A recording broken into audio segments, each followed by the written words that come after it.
Halo semuanya, sawadee-krap. Selamat datang kembali di segmen analisa. Kita ketahui bahwa hasil pertama dari tes lie detector untuk Bribka RR atau Ricky itu dikategorikan sebagai tidak ada kebohongan. Tetapi Bribka RR ini dilakukan tes kebohongan itu sebanyak 2 kali, sementara untuk hasil tes yang kedua masih belum diketahui, tetapi kalau dari kuasa hukumnya mengatakan ya kemungkinan besar akan sama lagi. Kemudian kita bertanya ya, pada saat dilakukan tes lie detector tersebut ada sejumlah pertanyaan ditanyakan, kemudian dicek juga kebenarannya tersebut menggunakan tes lie detector tersebut dengan fisiologis, yang artinya dari tekanan darahnya, tarikan nafasnya, detak jantung dan sebagainya, itu adalah hal teknis dan dikategorikan tidak bohong. Kita akan coba lihat nih, ada 10 kesaksian dari Bribka Ricky Rizal yang ini adalah bagian yang salah satunya atau bagian yang dipakai untuk diberikan pertanyaan ke Bribka RR di saat dilakukan tes kebohongan. Coba kita lihat satu persatu apakah ini benar atau tidak dengan data-data yang sudah kita miliki, karena kasus ini juga menjadi besar, menjadi terbalik semuanya. Ada peran dari media dan juga internet yang membolak-balikan keadaan dari awal sampai sekarang. Sebelum aku bahas lebih lanjut, teman-teman jangan lupa subscribe channel YouTube ini. Baru sekitar 28,4% para penonton yang sudah pencet tombol subscribe-nya. Mudah-mudahan besok bisa naik kembali ya. Itu adalah memberikan aku semangat untuk terus mengawal kasus Brigadir Joshua. Oke, kita bahas poin yang pertama. Ini adalah sumbernya dari TV One. Yang pertama adalah Joshua dan Putri sempat bicara empat mata selama kurang lebih 15 menit. Ini adalah pertanyaan, intinya kesaksiannya seperti ini dan dikategorikan lewat tes kebohongan adalah benar. Yes, secara pribadi aku yakin ini adalah kebenaran karena nggak mungkin juga kalau di Magelang dengan peristiwa yang sudah kita bahas sebelumnya tidak ada komunikasi, itu adalah hal yang nggak mungkin sama sekali, karena pada saat mereka dari Magelang menuju ke Jakarta, kalau memang CCTV yang beredar itu benar, itu kan mereka masih dalam satu rombongan, artinya memang masih hal yang possibility, mereka masih mau berkomunikasi. Bahkan pada saat si Putri Chandrawati pun tiba di rumah pribadi di Jakarta, itu pun jaraknya dengan Brigadir Joshua dalam hitungan detik aja, masih membawakan barang-barangnya. Jadi itu aja masih mungkin, apalagi kalau cuma sekedar komunikasi, itu adalah hal yang possibility tinggi banget. Kemudian Bribka RR tak tahu soal peristiwa pelecehan. Ini adalah bagian yang kalau menurut tes lie detector ini adalah kebenaran, tetapi bagi aku pribadi ini adalah hal yang janggal. Dia mengatakan tidak tahu, ya mungkin bukannya tidak tahu, karena dia juga mengklaim ya lewat pengacaranya bahwa dia tuh sangat takut sama Verdi Sambo. Ketakutannya make sense karena jabatan yang begitu tinggi, bahkan dia ini juga Bribka RR ini sebenarnya tugasnya adalah ajudan untuk putra-putrinya Verdi Sambo. Jadi setelah kejadian tersebut harusnya dia kembali lagi ke Magelang, tapi semua itu terhancurkan skenarionya karena ada kejadian ini tercium ke media massa. Bagian kedua aku nggak percaya kalau Bribka RR tidak tahu peristiwa pelecehan itu, karena dia mengatakan ya bahwa dia hanya mendengarkan statement-statement dari Kuatmaruf dan juga Brigadir Joshua, tetapi dia tidak menyaksikan secara langsung. Yang ketiga, Baradae ditelepon Putri agar pulang ke rumah Magelang. Ini diaminkan. Menurut aku juga aku percaya, karena Baradae juga pada saat pertama kali info ini keluar adalah dari Deolipa. Kalau aku tidak salah, dari cek jejak digital. Mantan pengacara Baradae kan mengatakan ada si telepon ya dari PC waktu mereka mengantarkan makanan dan juga barang-barang ke sekolahan putra-putrinya. Aku yakin ini sepertinya 99% benar. Sedangkan yang keempat, kepada Ricky, Kuatmaruf cerita peristiwa yang diklaim pelecehan. Ini kepada Ricky, Kuatmaruf cerita peristiwa yang diklaim pelecehan. Kok pada saat Ricky mendapatkan cerita tentang itu, dia tidak ada perlawanan untuk mengklarifikasi. Maksudnya perlawanan adalah dengan argumentasi ya, kata-kata. Masa sih beneran kok bisa seperti itu? Orang kita aja, orang umum ya, kita tidak kenal dengan mereka secara pribadi. Itu aja kita, mayoritas Indonesia itu tidak percaya dengan alasan yang sudah kita bahas yang lalu. Apa kabar dengan si Ricky sendiri? Ricky aja begitu takut banget sama Sambo. Dia mengatakan seperti itu. Bahkan Ricky itu kerja di situ lebih lama sepertinya dibandingkan Brigadir Joshua yang baru sekitar 2 tahun. Ricky sudah lebih dari 2 tahun aja masih ada rasa takut seperti itu. Tetapi bagaimana mungkin seorang juniornya itu berani melakukan tindakan seperti itu? Kenapa kalau memang itu Ricky nggak yakin dengan statement dari Kuat Ma'ruf, kenapa dia tidak mengklarifikasi misalnya, oh ada kejadian A, B, C, dan D, maksudnya gimana Om? Bisa dijelaskan nggak? Itu kan tidak ada keterangan klarifikasi. Ini menurut aku yang janggal sih. Kalau dibilang dia tidak tahu, dia nggak ada info mengenai motif tersebut, itu nggak make sense. Aku yakin sekali ada sesuatu hal besar sepertinya disembunyikan, dan Bribka RR ini adalah tidak mau dia menjadi orang yang menjadi kayak whistleblower. Ya, ini mungkin yang agak sulit kalau dia mau menjadi kategorinya JC atau Justice Collaborator, ya harus berani ungkap semuanya. Karena memang peranan dia ini bukan eksekutor. Sampai sekarang cerita yang kita simak, baik itu dari Humas Polri ataupun juga dari para tersangka, memang yang menembak itu adalah Baradae dan kemungkinan akan ada orang lain lagi.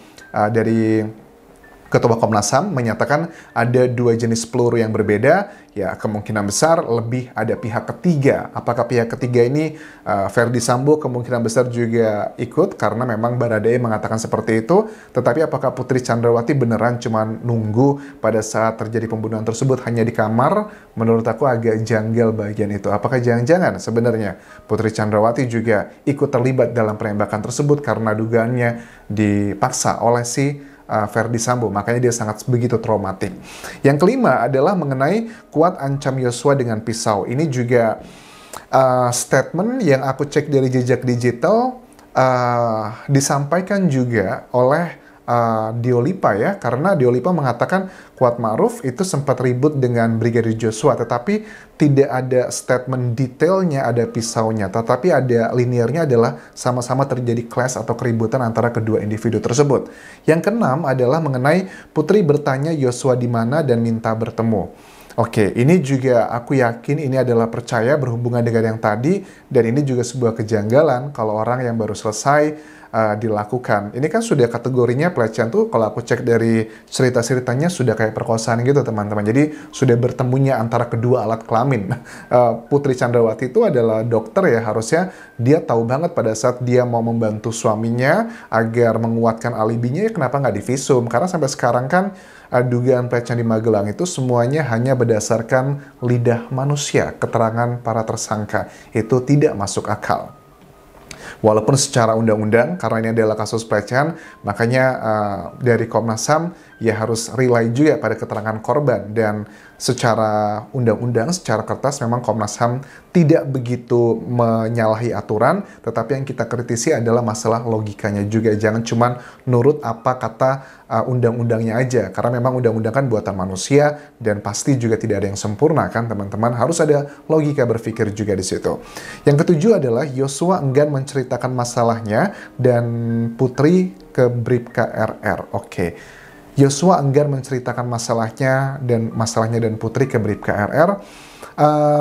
Kayaknya aku kurang begitu yakin dengan bagian ini. Aku yakin ada beberapa bagian yang diceritakan dan itu bisa menjadi tanda-tanda apa yang sebenarnya terjadi. Kalau memang ada pelecehan seperti itu, harusnya si Brigadir Joshua pasti akan menceritakan, oh tadi aku tuh dituduh sama Om Kuat, katanya aku melecehkan Ibu Putri dan sebagainya, padahal nggak kayak gitu loh, bla bla bla. Nah itu makanya aku sangat menduga Kuat sebenarnya tidak ada tuh peristiwa pelecehan tersebut. Kalau suruh milih ya antara dua hal, karena memang ini berhubungan dengan keterangan dari Kapolri ya pada saat pemaparan di Komisi 3 DPR RI bahwa motifnya adalah asusila, antara pelecehan ataupun juga perselingkuhan. Kalau di antara kedua tersebut, yang lebih make sense adalah dugaannya adalah perselingkuhan. Tetapi perselingkuhan ini pun juga sekarang perkembangannya tidak melulu ke Brigadir Joshua, tetapi juga ada hubungan dengan Kuat Ma'ruf juga. Ya kita lihat nanti pembuktiannya seperti apa. Yang kedelapan adalah di Duren 3, Bribka RR tolak halus perintah Verdi Sambo untuk tembak Yosua. Ini aku yakin benar karena Verdi Sambo juga sudah mengatakan ini juga di awal-awal. Jadi kalau kita mau melihat keterangan-keterangan yang make sense atau enggak, itu kita cross check aja lah di awal-awal kasus ini muncul, teman-teman. Ya, let's say sampai bulan pertama lah. Kalau sudah bulan kedua ini sudah banyak yang dipolis sana sini. Ini aku ingat banget Verdi Sambo memang mengatakan juga dari keterangan penyidik ya, bahwa awalnya dia tuh meminta si Bribka RR, tetapi dia menolak. Makanya Verdi Sambo meminta dia untuk manggil si Baradae. Jadi kategorinya si Bribka RR bukanlah eksekutor. Kemungkinan besar dia kategorinya adalah sebagai orang yang membantu dan juga mengetahui. Yang kesembilan adalah Verdi Sambo tanya peristiwa Magelang.